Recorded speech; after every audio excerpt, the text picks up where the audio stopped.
Everyone, आज हम दाब व ताप के फलन के रूप में एंट्रोपी का जो सूत्र है वो प्राप्त करेंगे, अध्ययन करेंगे। तो दाब व ताप के फलन के रूप में यहाँ हम क्या है कि ये जो एस है वो फलन किसका है, वो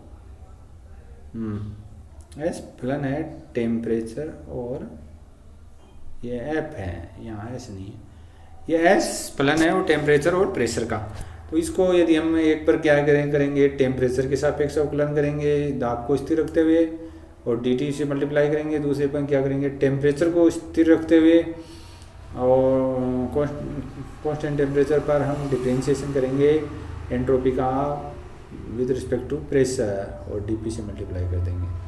फिर क्या है H बराबर होता है U plus P V, U यहाँ आंतरिक ऊर्जा, तो क्या है U बराबर H माइनस पी वी होता है। और यदि इस समीकरण का यदि हम अवकलन करते हैं तो du बराबर क्या आता है dH, और pv का एक बार क्या होता है p को कांस्टेंट मान के v का अवकलन किया, और फिर v को कांस्टेंट रखा p का अवकलन कर दिया, तो ये आ गई हमारे पास pdv माइनस vdp। ये दोनों की माइनस था तो प्लस ब्रैकेट में खोलते हैं तो माइनस हो गए दोनों, माइनस pdv माइनस vdp। और इसी प्रकार से यहाँ देखो हमने आंतरिक ऊर्जा की नहीं बात करेंगे, यहाँ हम एंथैल्पी की बात करेंगे, क्योंकि हम दाब और ताप के फलन के रूप में बात करेंगे। तो H होता है वो फलन होता है, F होता है टेम्परेचर और प्रेशर, ये भी टेम्परेचर प्रेशर का ही लेंगे। तो हम dH बराबर आ गया del H upon del T at constant pressure into dt। फिर हम क्या करेंगे टेम्परेचर को कांस्टेंट रखेंगे और डिफरेंशिएशन करेंगे विद रिस्पेक्ट टू प्रेशर, यानी दाब के सापेक्ष इस एंथैल्पी का अवकलन करेंगे और dp से मल्टीप्लाई करेंगे, तो ये समीकरण हमारे पास आ जाती है। अब आगे क्या होता है, अब जो इस मान को हम क्या है du बराबर क्या था, du बराबर था ये इसको हम समीकरण 54 में रख देंगे। तो dH की जो ये वैल्यू है वो हम इस समीकरण 54 में यहाँ रख देंगे, यहाँ dH और माइनस pdv माइनस vdv ये दो और रहेंगे, और dH की जगह ये वैल्यू रख देंगे। ये तो क्या आएगा, हमने ये रख दी dH की जगह, और pdv और vdp ये दोनों थे ही उस समीकरण में 54 में। अब क्या है कि du के और ds बराबर क्या होता है, ds बराबर था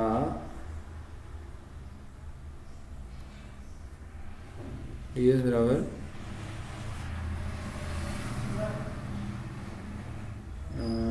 u upon t, sorry du upon t plus pdv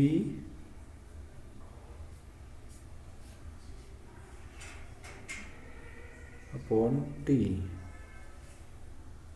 ये था ds बराबर du upon t plus pdv upon t था, जो समीकरण 32 थी।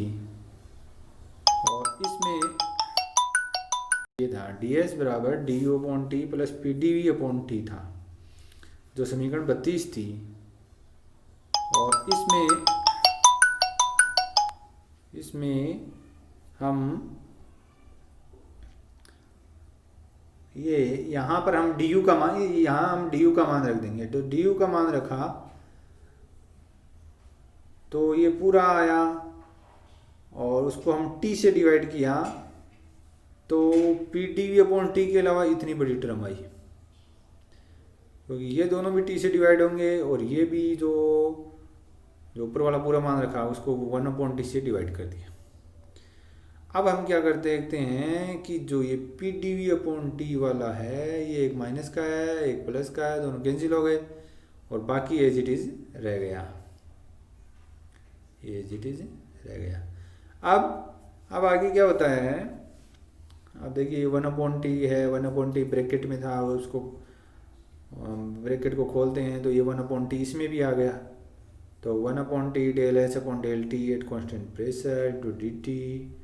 और इनमें ये जो दो थे उनमें हमने डीपी कांस्टेंट ले लिया, तो ये आया 1 डीपी भी कांस्टेंट लिया है एक तरफ और एक तरफ 1/T कांस्टेंट ले लिया, तो ये आ गया del H upon del P at constant temperature minus V, और वो एज इट इज हो गया। ये हमारे पास समीकरण आ गई 55।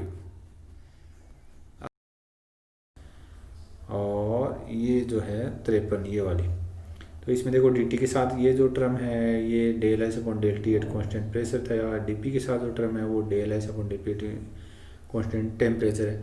तो इसकी इनकी दोनों की जगह कुछ वैल्यू प्राप्त हुई है और वो आपस में बराबर कर देंगे उनको। ये जो ये है del H upon del T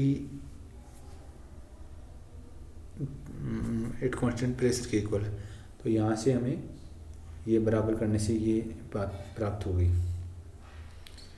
ये आई ये del H upon del T at constant pressure तो आया 1/T into del H upon del T at constant pressure.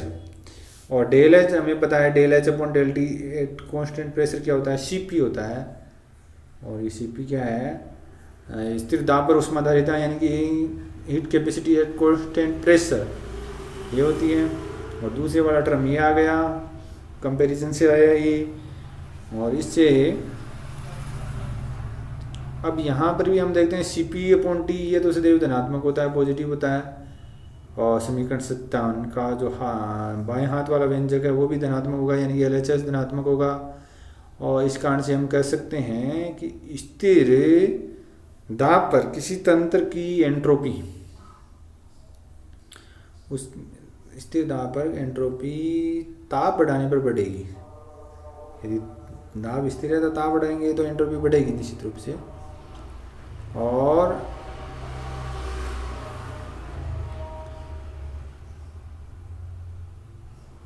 स्थिर दाब पर, लेकिन स्थिर ताप पर दाब के साथ, ये तो स्थिर दाब पर थी ताप के सापेक्ष, लेकिन स्थिर ताप पर दाब के सापेक्ष एंट्रोपी परिवर्तन ज्ञात करने के लिए हम क्या करेंगे, क्योंकि जो ये जो डेल एस मतलब हमारे पास समीकरण है समीकरण 56 और एक है समीकरण 58। हम क्या करेंगे, देखो यहाँ समीकरण 56 में क्या है, हम एंट्रोपी को टेम्परेचर के सापेक्ष अवकलन कर रखा है। अब इस 56 को तो हम प्रेशर के सापेक्ष करेंगे। और समीकरण जो 58 है, इक्वेशन 58 है, वो वहाँ प्रेशर के सापेक्ष डिफरेंशिएशन कर रखा है। यहाँ आप इस समीकरण को हम टेम्परेचर के साथ वर्क करेंगे, जिसमें टेम्परेचर के साथ करेगा उसको प्रेशर के साथ, और प्रेशर के साथ करेगा उसको टेम्परेचर के साथ और करेंगे। तो पहले हमने क्या किया, समीकरण 56 को टेम्परेचर के साथ ये एंट्रोपी का अवकलन हो रहा है, डिफरेंशिएशन हो रहा है, तो हम इसको प्रेशर के साथ और करेंगे। और प्रेशर के साथ और करेंगे तो क्या होता है कि ये 1/T तो कांस्टेंट था और इसका डबल डिफरेंशिएशन हो गया, सॉरी डबल डिफरेंशिएशन तो नहीं हुआ, पहले टी के सापेक्ष और पी के सापेक्ष और हो रहा है, del square H upon del P del T. और ये टर्म आई 59। और हम 58 का भी करेंगे किसके साथ, ये करेंगे हम टी के साथ। टी के साथ करेंगे तो वैसे ये है कि ये दो टर्म गुणा में 1/T और दूसरा ब्रैकेट वाली राशि, तो एक बार एक का कांस्टेंट मानते हुए दूसरे का डिफरेंशिएशन करेंगे, फिर दूसरे को कांस्टेंट मानते हुए प्लस लगा के फर्स्ट का डिफरेंशिएशन करेंगे। तो इस प्रकार से वो राशि भी आ जाती है। देखो यहाँ हमने 58 का किया तो हम पहले प्रेशर के साथ था, अब टेम्परेचर के साथ किया, टेम्परेचर के साथ किया तो यहाँ पहले क्या करेंगे, पहले देखो 1/T को कांस्टेंट मान लिया, दूसरे का हमने अवकलन कर दिया, तो 1/T कांस्टेंट में है ये, और इनका हमने टेम्परेचर के साथ है del H upon del P का करेंगे तो डेल टी और नीचे आ गया, डेल स्क्वायर एच हो गया, और वी है उसका भी हमने टेम्परेचर के साथ करेंगे तो del V upon del T at constant pressure आ गया।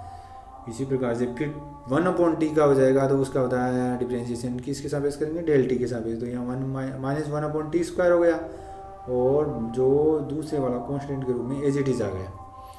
और चूंकि ये जब इसमें क्रम का कोई फर्क नहीं पड़ता, चाहे आप एस का पहले पी के सापेक्ष करो फिर टी पी के सापेक्ष करो, या पहले टी के सापेक्ष कर फिर पी के सापेक्ष करो, तो ये दोनों बराबर है।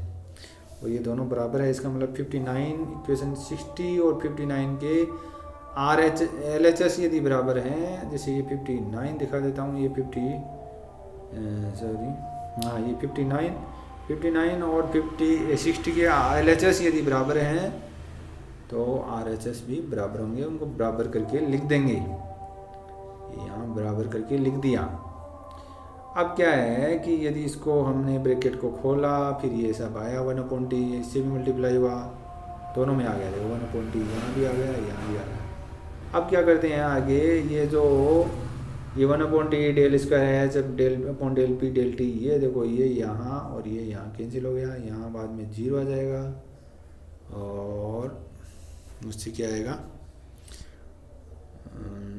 और इनमें भी यदि हम बाद में देखें तो टी से टी स्क्वायर का स्क्वायर कैंसिल हो जाता है। देखो ये 0 आ गया, ये बराबर थे इसलिए ये 0 आया।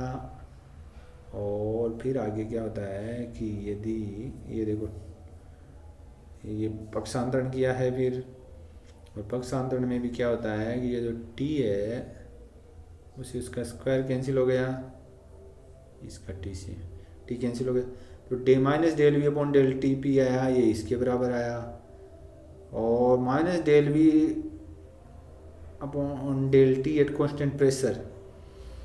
और इसको यदि हमें इससे 1/v से मल्टीप्लाई कर दे तो अल्फा होता है, और ये del V upon del T at ये आता है वी अल्फा के इक्वल, और माइनस है तो माइनस वी अल्फा के इक्वल आ गया ये, क्योंकि ये देखो ये अल्फा का समीकरण से इससे निकालेंगे तो ये del V upon del T V alpha आता है, और ये क्योंकि माइनस है तो माइनस में ये माइनस वी अल्फा आ गया, और माइनस वी अल्फा आया तो ये del S upon del P T है। और डेल एस ये देखो डी एस था, वो क्या था, एक तो del S upon del T at constant pressure, ये तो C P upon T D T हो गया था, पहला टर्म तो आया ही था, और दूसरे वाला टर्म है डे, वो उसकी जगह आ गया minus V alpha D P. ये समीकरण हमारे पास आ गई। इस प्रकार से ये जो डी एस की जो समीकरण है वो टेम्परेचर और प्रेशर के फलन के रूप में है, तो ये भी कई बार यूनिवर्सिटी एग्जाम में बड़े प्रश्नों में पूछ सकते हैं, तो ये बड़े इंपॉर्टेंट क्वेश्चन है, और इसलिए इसका डेरिवेशन आपको पता होना चाहिए। इस डेरिवेशन से रिलेटेड कोई भी प्रॉब्लम हो तो आप कमेंट बॉक्स में डाल सकते हो। धन्यवाद। वीडियो यदि पसंद आता है तो लाइक ज़रूर कीजिएगा। धन्यवाद।